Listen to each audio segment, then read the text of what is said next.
Ayan, so ngayon kasi guys, ito yung bagong feature ni Facebook Stories. Ayan, ako din dito sa gitna. And meron na siyang quick reaction na pop-up.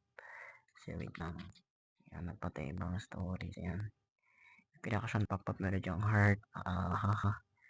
And then, medyo mabilis lang siya mawala. So, ayan, diba? Ito, choose niya. Then, send to message. Ayan, diba? Heart niya lang yun. Ayan. Heart niya, ano. Ito, nagsasend siya ng message. Yung mga reaction niyan. May kita yan ni user sa messenger.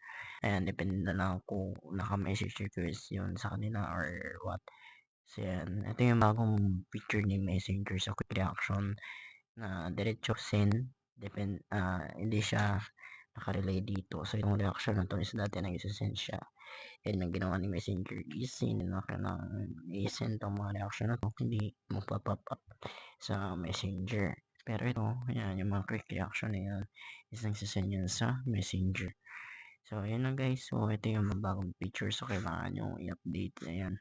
Maganda nga pala dito rin guys is nag-spin siya. Kaya nag-roll up yung spin. So, maganda dito para enjoying din and relaxing yung ano niya, yung UI niya. Yan. I-spin siya ng slow. Yan. Ayan guys. And thanks for watching.